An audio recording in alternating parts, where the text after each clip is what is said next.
What's going on YouTube? It's your boy Cat Life here, bringing you another Yu-Gi-Oh! Master Duel video, and today we are going to be talking about the Dark versus Light event that is coming out in about 2 days. Now, this event is actually going to be one of my favorite events because number one, Maxi doesn't exist, and then number two, Ash Blossom doesn't exist. The two top used cards in Master Duel.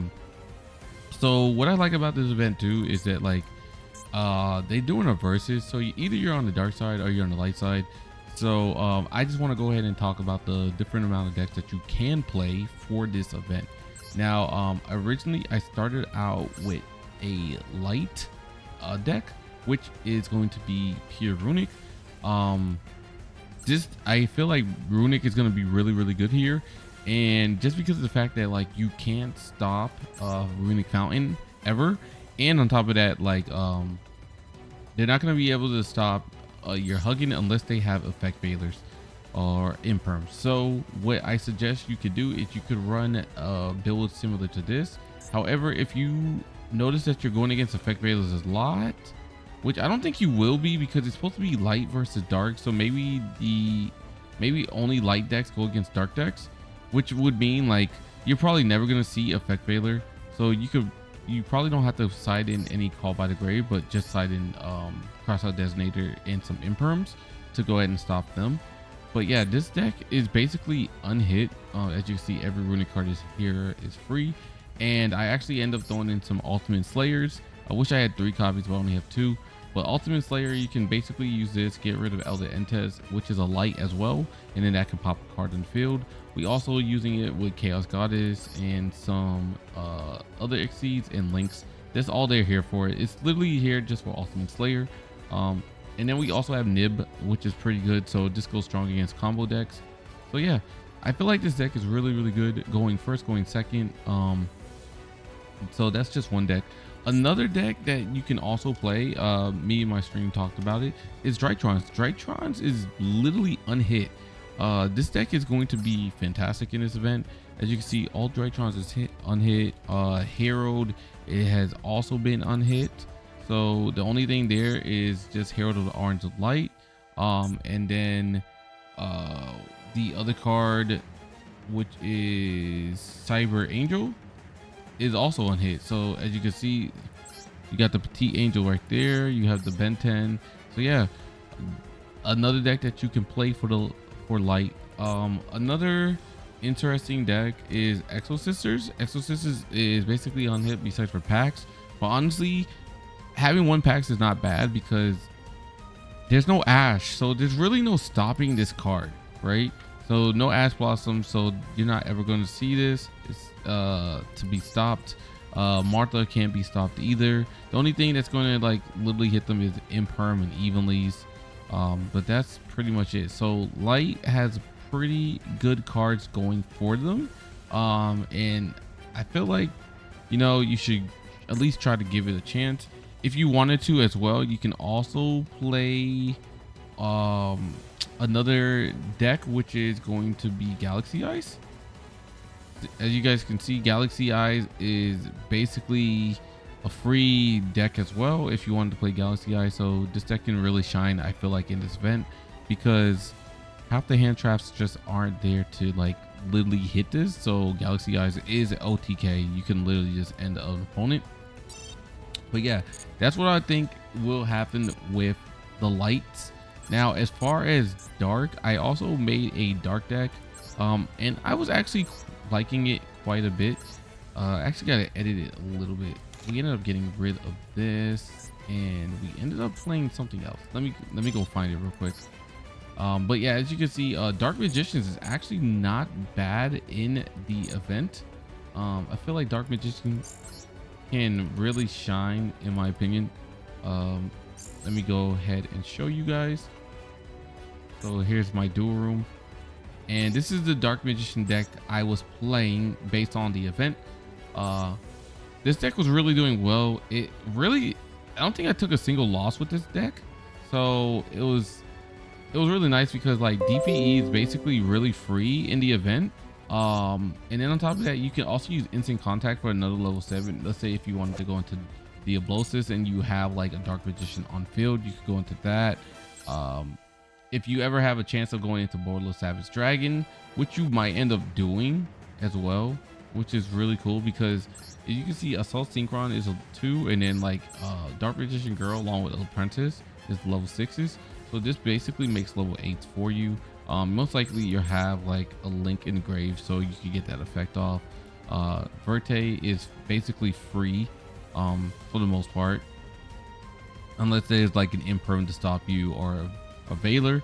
And then on top of that, like another thing that's free is Fusion Destiny. This card is completely free.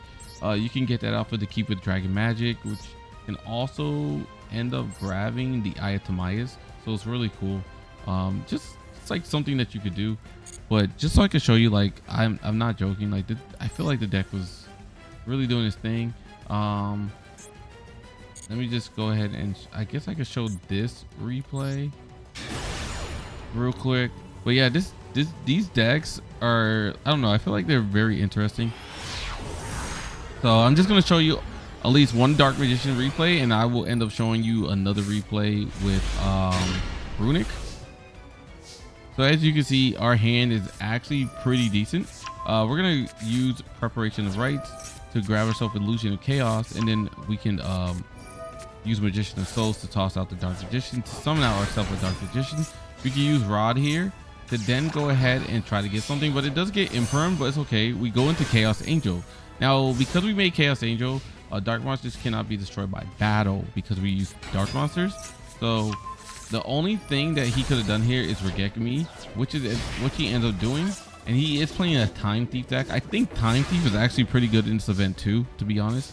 But yeah, so at this point we're gonna go Keep with Dragon Magic, toss a card. We're gonna grab ourselves Fusion Destiny, and we always know that Fusion Destiny is gonna go off because of the fact that like there's no Ash Blossom. So DPE is going to be a problem. It's gonna I just feel like this event is gonna remind me of like early Yu-Gi-Oh of Master Duel. So here comes Phoenix Enforcer, as you guys can see.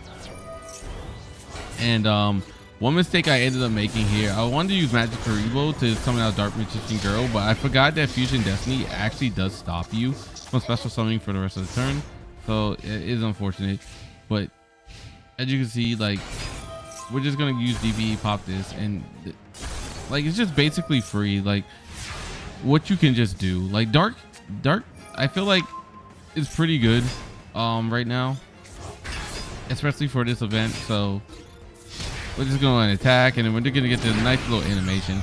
So that's just like one little showcase, because this, like I said, this deck should be decent. Let's go see if I can find a Runic matchup that I had as well.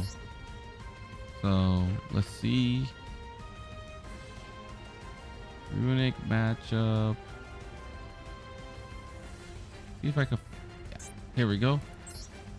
So in this replay, we are going to be going against Dogmaticas, another deck I think is actually pretty good because they're actually not hit at all. So you could also play Dogmaticas. But here we go.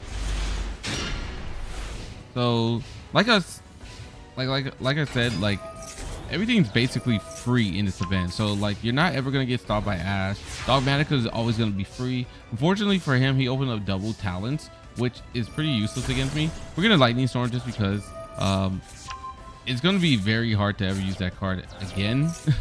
So from here we're gonna go Dispelling. We're going to get ourselves a Hugging, and we're gonna be able to immediately draw 3. This is what I'm talking about. This deck is just really good in this event because you're basically free to do anything you want. The only thing that would really have killed us was like an Imperm here, but we already had ourselves a Runic Fountain, so it wouldn't even have been that bad. So they are gonna get themselves a Zoa. He chooses not to go into this. I can't remember why. He did give a reason for it though. But as you can see, like I'm showing that in this replay, like everything is free. You get double upstart. We're always going to be able to draw. We're not ever going to be able to like not draw. So, and then as we're doing all this, we're also milling his entire deck. So I think the reason is he was looking for a certain card. So he does get himself Ultimate Slayer, which I think is an amazing card, especially in this event. This card is going to be so cracked out. So double Slayer. He's going to go ahead and put that back in the deck. He's going to use Entis. However, we are going to be able to protect. And then on top of that, we can put 3 cards right back in our hand. He's going to activate the power of Dark Calamity, get himself a Zoa, and he tosses out the Stardust Sifu. So if you guys were wondering what level 12s you could use this. You can use Blue Eyes Ultimate Dragon as well if you wanted to play this deck. So yeah, I feel like this is going to be a really good deck to play, because also, like, when you really think about it, a lot of the branded cards are basically hits, so you're not really going to be like ruining yourself because of branded, because all those cards are like, you can't use branded fusion to go into anything, because branded fusion plays on the opposite side. So Dark Ruler no more. Right here we have a smithing, and look at that, he's already down to 8 cards. We're on turn 6. Unfortunately, we do lose stuff for the card of demise, but that is a-okay. He's going to go ahead and get rid of cards, which I'm fine with, because you get rid of Entis, which is what we're playing. We're going to then activate Runic Destruction to just banish cards anyways. And then we're going to be able to draw another 3. And this is what I'm saying. We draw into Nib as well. He's going to Ultimate Slayer this. We're going to actually Judgment this, which is a 1-of, by the way. But because we have so much recursion, it really doesn't matter. So like I said, this deck is like going to be fantastic. I feel like if you could play Runic, you might as well just play Runic as well. Dogmatica works, but any of these decks are working. So yeah. Anyways, guys, thank you all for tuning in. I just wanted to show off a few replays and go over like what decks I think is going to be good. So like I said, Dogmatica, Drytrons, Runic, Dark Magician, Blue Eyes, Galaxy Eyes, Black Wings would be really good for the dark side. But yeah, thank you all for tuning in. Hopefully you guys did enjoy the video. I'm sorry it wasn't as structured as I wanted it to be, but it is what it is. Hopefully you guys hit the like and subscribe button. Peace.